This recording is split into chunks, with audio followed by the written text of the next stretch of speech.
Les Actes des Apôtres, chapitre 3. Pierre et Jean montaient ensemble au temple à l'heure de la prière. C'était la 9e heure. Il y avait un homme boiteux de naissance qu'on portait et qu'on plaçait tous les jours à la porte du temple, appelé la Belle, pour qu'il demandât l'aumône à ceux qui entraient dans le temple. Cet homme, voyant Pierre et Jean qui allaient y entrer, leur demanda l'aumône. Pierre, de même que Jean, fixa les yeux sur lui et dit « Regarde-nous ». Et il les regardait attentivement, s'attendant à recevoir d'eux quelque chose.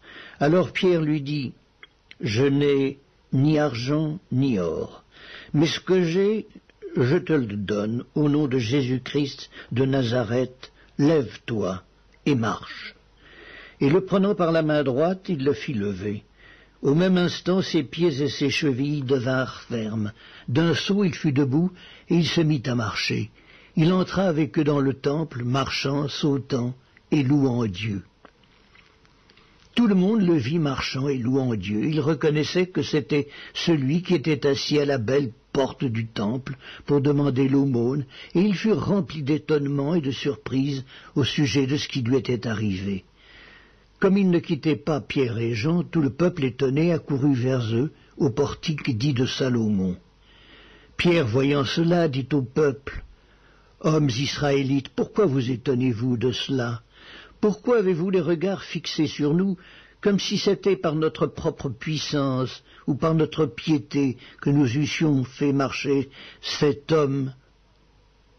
Le Dieu d'Abraham, d'Isaac et de Jacob, le Dieu de nos pères a glorifié son serviteur Jésus, que vous avez livré et renié devant Pilate, qui était d'avis qu'on le relâchât.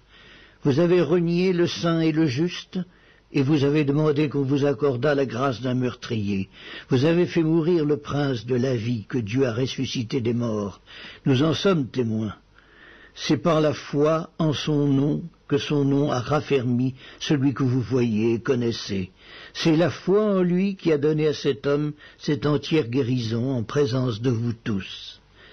Et maintenant, frères, je sais que vous avez agi par ignorance, ainsi que vos chefs. Mais Dieu a accompli de la sorte ce qu'il avait annoncé d'avance par la bouche de tous ses prophètes, que son Christ devait souffrir.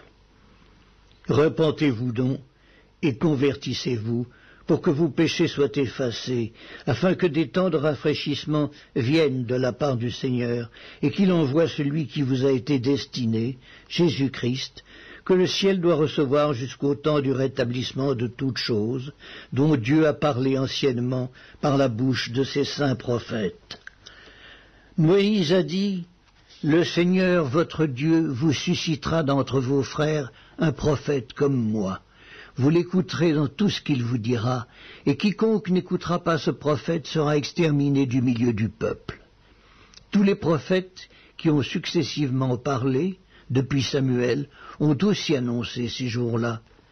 Vous êtes les fils des prophètes et de l'alliance que Dieu a traitée avec nos pères, en disant à Abraham, « Toutes les familles de la terre seront bénies en ta postérité. » C'est à vous, premièrement, que Dieu, ayant suscité son serviteur, l'a envoyé pour vous bénir en détournant chacun de vous de ses iniquités.